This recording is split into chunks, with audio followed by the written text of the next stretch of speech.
Alright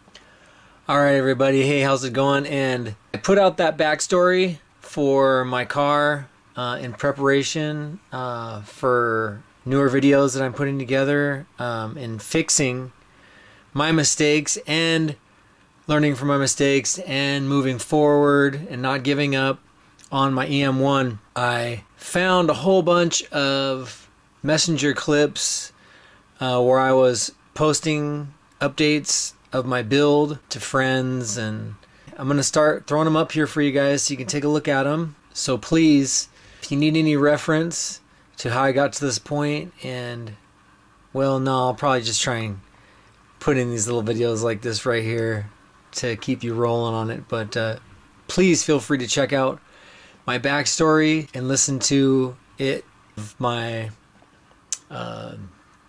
upgrade build with fail, and then fix, I guess, and then fail again, obviously, because right now, as we're speaking, I'm still waiting for my block to come back from the machine shop, so my triumphs are not here yet, so luckily you haven't missed it. So yeah, let's take a look at some of those blips.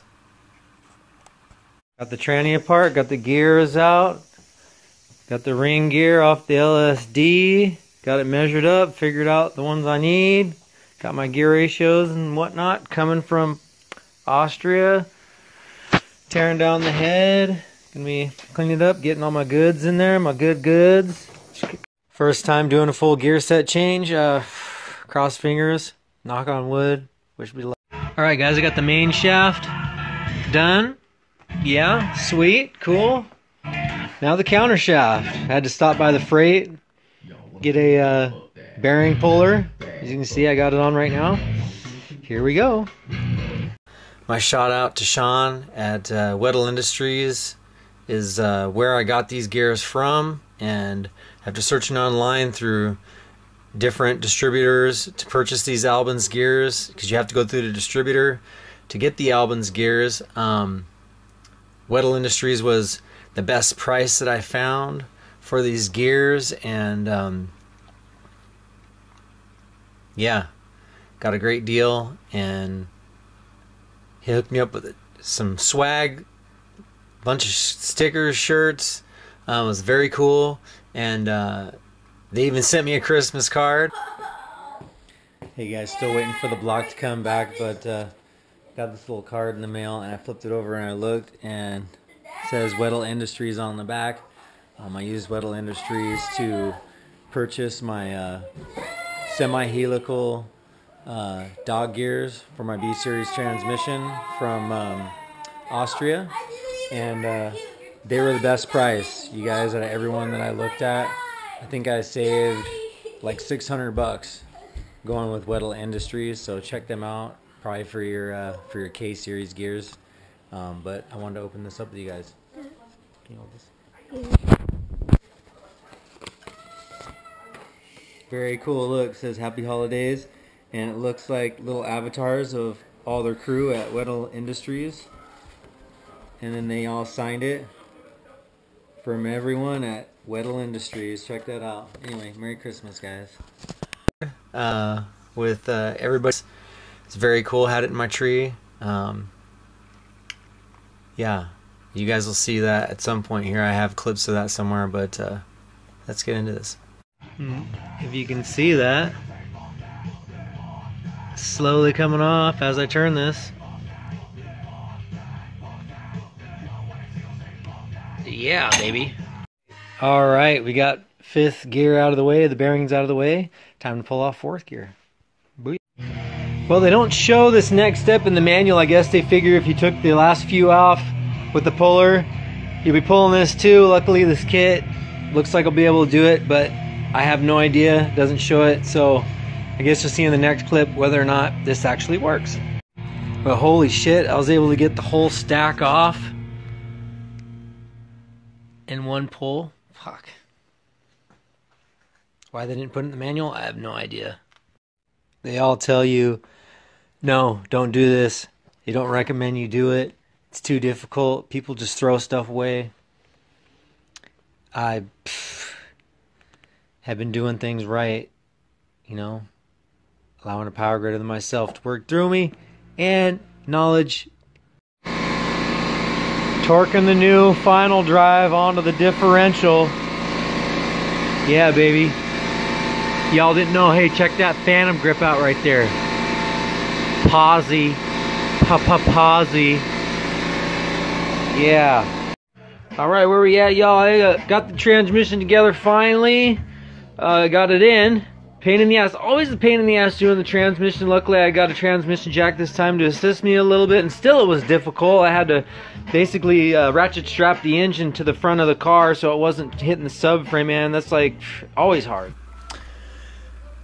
Of course, these are blips from Messenger where I was just updating, sending them to my friends and people who care about cars or me or whatever, and this is before I started the channel, so this is just everything that I have from these points of time when I first started this upgrade to my build, going from 407 to where I'm trying to go. So bear with me, and I apologize for not having a more in-depth pile of content from these processes. I really wish I did have more of it, because when I went online and like looked up albins gears, I didn't see much on YouTube of it, you know, and like a step-by-step or any of that kind of stuff. So, but they're out there. You can look for them. You can find them, and majority of the time, from what I've seen, they're on other people's channels, and there is no title that says like albins gear set install or anything specific like that. But let's roll into some more of these clips. Alright guys, after a lot of cussing and some cutting on the fittings that were already on the dang power steering rack, looks like we're finally getting this son of a bitch out of here.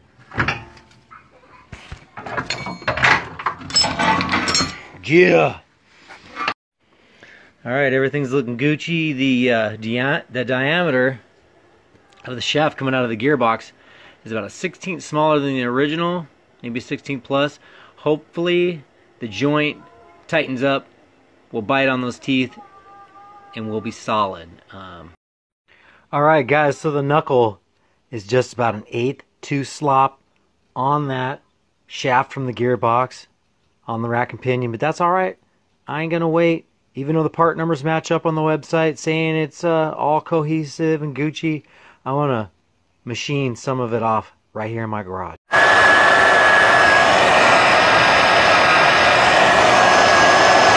Don't give me my egg, man.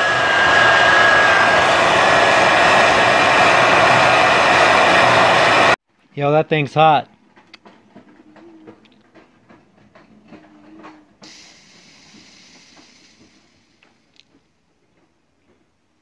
Cool it down. So you seen in the last video, I was cutting that joint to open it up a little bit more room so I could torque it down and get it to fit on the smaller shaft from the gearbox. Bolt snapped as I was putting it on, and that's all right, you know, because I dug in my box of goodies and found a bolt that was gonna make it work. And all right, well, the rack's pretty much in its home. I'm buttoning stuff up on that, and noticed there's a little tear in my boot right here. Yeah, hello, how are you? So funny, these have been sitting in my drawer for like, I don't know, 6 years, but Mr. New Boot, how are you? You so beautiful. Alright, the manual rack was something that I always wanted to do. I used to run the power steering rack with a looped line. Because that original build that I did, I started to build the car just to drag, and I really wasn't worried about steering so much. but just going straight. And so it wasn't a problem for me. Plus, taking off the power steering was going to create more power, less load on the timing belt and the inertia of the motor by removing the power steering pump. Yeah, and of course, I never did do the manual rack until I decided to upgrade my build this time. Was like, you know, let's just do it.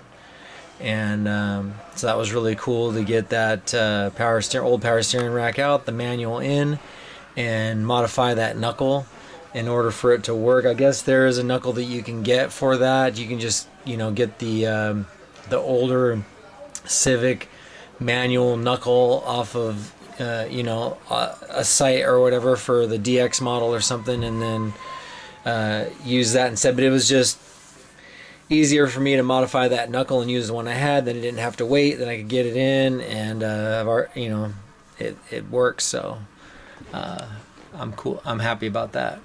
Yeah. Let's see another clip. All right, time to get some positive pressure fittings on the valve cover and put the catch can in. All right, we got the holes drilled out, tapped with an M28. I'm gonna JB and thread for a permanent seal. Should be good. All right, I got the fittings threaded up, JB'd up, tight. Yeah, it looks good. All right, so I JB welded the threads on the pressure fittings for the valve cover, and it's been a day, so they're cured up. So time to start running lines over to where I'll have that catch can. Sweet. Okay, I found the location where I want to put the catch can. Now I'm making some alterations. You can see here where I dimpled it to make some fatty holes for those M28 10An lines I want to connect to it. Durr. Okay, I flattened out the areas for a little bit more connection to the fitting. Less JB when I go to thread that on. Now it's time to tap it with the M28. Alright, I got the fittings on, JB'd. They'll need to cure for a day, but I think I can continue working a little bit with it. But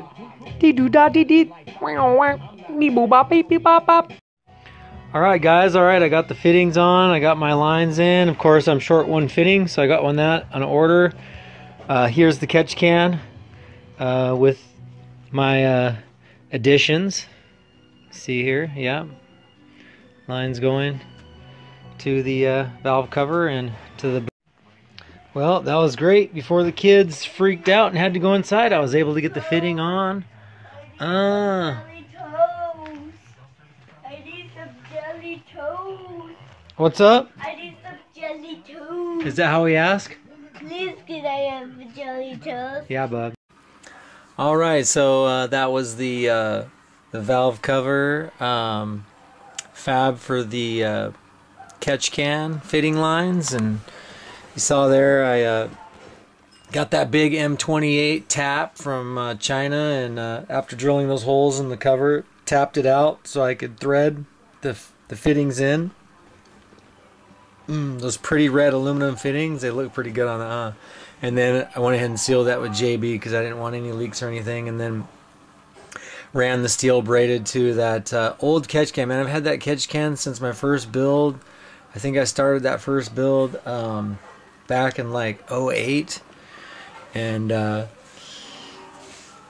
so I've got one line coming off of the breather on the cover, one line coming off the breather box on the block, which I'm still going to keep now. I'm not going to plug the back of the block. I want to release any positive pressure and all positive pressure that I can. I want to let the block breathe as much as possible.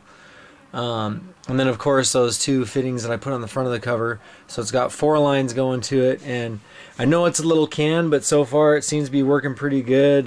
This last time I was on the dyno, which you will see later on as I start flooding you with some more content, that